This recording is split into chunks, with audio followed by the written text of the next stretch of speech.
To accept, press 1. To send a voicemail, press...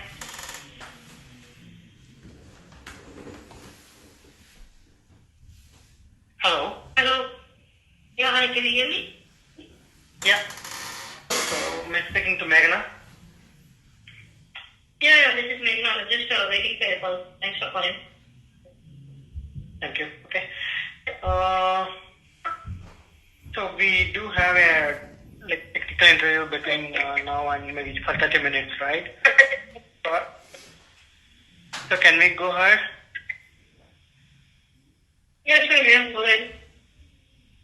Actually, your voice is not that much clear and not able to hear properly. Yeah, is it better now? Little better. Okay. Mm-hmm. Okay. So my name is Sridhar. I am from Sirius, and so I'm going to do some. Ik gezegd dat ik gewoon hier. Yeah. Just give me a minute, yeah. Actually, Dave is in the sound. Okay. Actually, I couldn't call Meghna, and just now only I'm about to start. You're in the right. Okay. Yeah. Hey, Meghna. Sergey, he's joining me for an interview. Okay. Yeah, hi, Sergey, how are you? Good afternoon. Hi, Manila. I'm alright. How are you? Yeah, good. I was just waiting for your call. Okay. So we'll just go based on some basic Java questions and some little bit on AWS. Is it okay for you? Yes, yeah, we can go ahead. Okay. Okay. So in Java, so what it mean by abstract class? Mm-hmm. So Java, right, in abstract class, generally we tell them to be, they cannot be instantiated, but they can be in a top class. So whenever you declare a class with an abstract keyword, you will generally see it as like an abstract class. And basically it cannot be instantiated right now. That's part of the abstraction that Java provides. Whenever an abstract class is subclass, right, so the subclass usually provides the implementation for all the abstract methods in the parent class. That's the abstract class. Okay. So when do you use abstract? When do you use interface? Yeah, sure. So the basic difference, right, any time whenever you are using an interface, you generally use it to achieve multiple inheritance in Java with the help of interface. And interfaces can have only abstract methods, right? So whereas abstract class can have abstract and non-abstract methods, basically at the time of interface you can use inheritance, and then an abstract class can extend using extend, so it can do multiple implementations besides using abstraction. So that is the difference when we can use abstract class interface, I would say. Okay. So what is the difference between list and array list? List was array list, sure. So array list is a part of the collection framework, right? So one of the difference between type list and array list is that you may read the list implementation where the list can change without affecting the rest of the code, but not with the array list. And basically, I can generally use an array list for an application that is actually good for performance reason. Basically, that's one of the ways differences between a list and array list. And also another difference would be only through the implementation, basically for the performance sector. Okay. Right. So can you tell us the difference between a comparable and comparison? Mm-hmm. What is the difference between comparable with comparator? Yep. Mm-hmm. So the main difference is that comparator, right? Comparator interface sorting is done through a separate class, whereas comparable interface compares this reference in a general and on a general basis. And comparator have its own definition on how to compare two objects, and they can use to compare objects in a way that might align. That's another thing. And whereas comparable allows you to specify how objects that you're implementing get compared, whereas comparator, it will provide a way for you to provide custom comparison logic, so there's no control over it. Okay. Thank you. Yes, sir.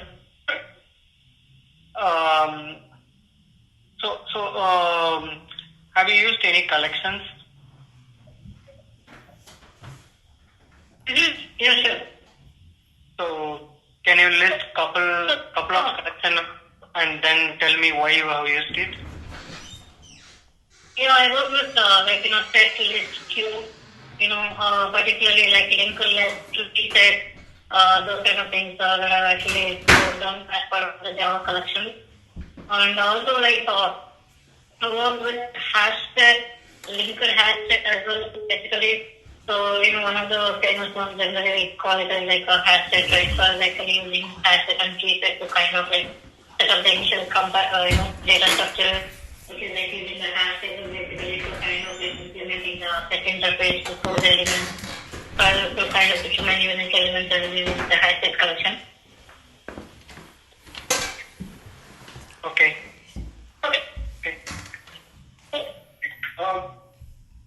Can you tell me the reason why would you use list as the parameter and not an array list, or as a result of some function?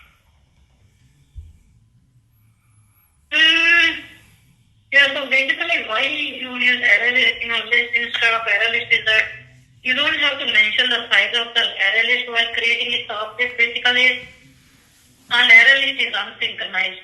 So every operation basically is excepted, so they can't corrupt the state when you compare with the list.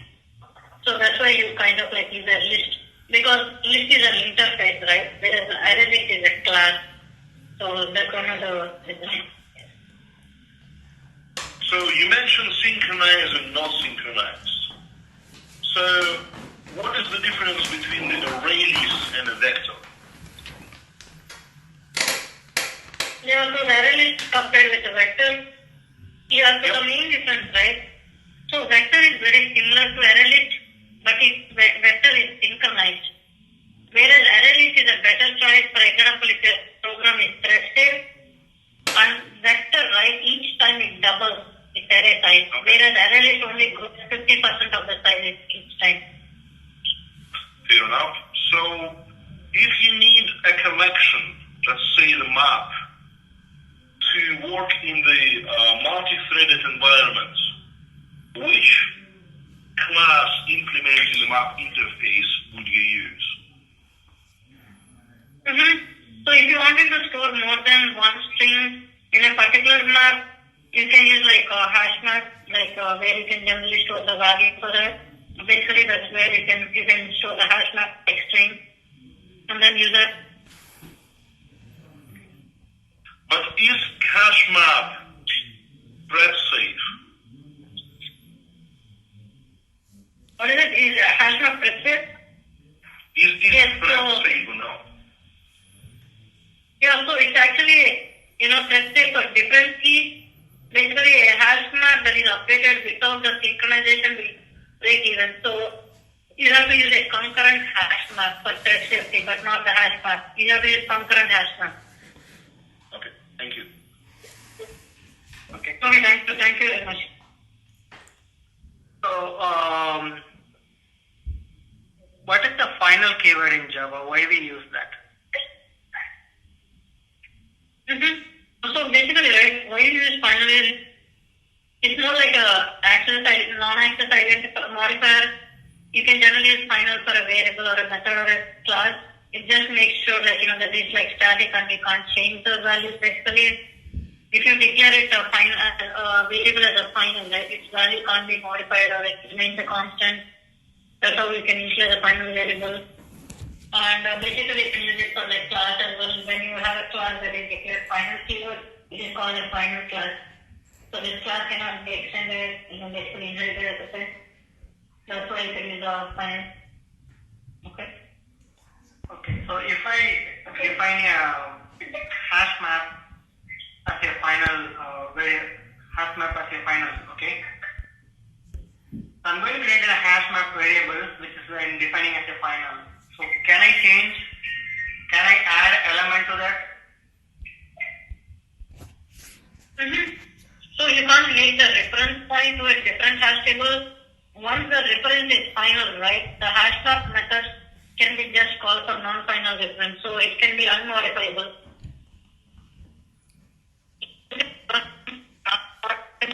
Make a map unmodifiable, basically.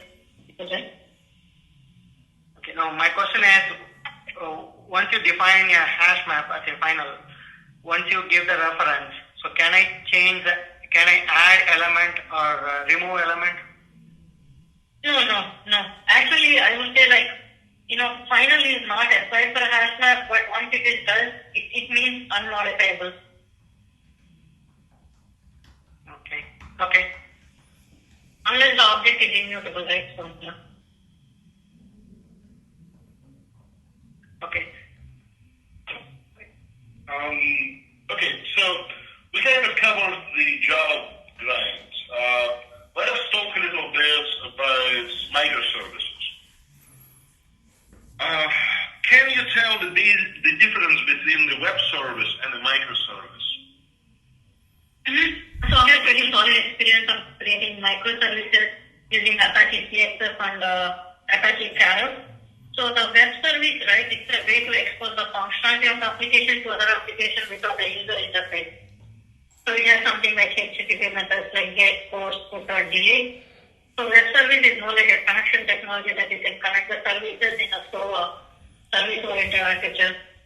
How the web services are dependent, different is like it actually provides like something called as a lightweight SOA. So it can handle dependencies, and microservices don't necessarily have to be a web service. They can be over the file descriptors or like through the queues over the network or message. So that's the whole thing. Okay, thank you. Okay, thank you. Question.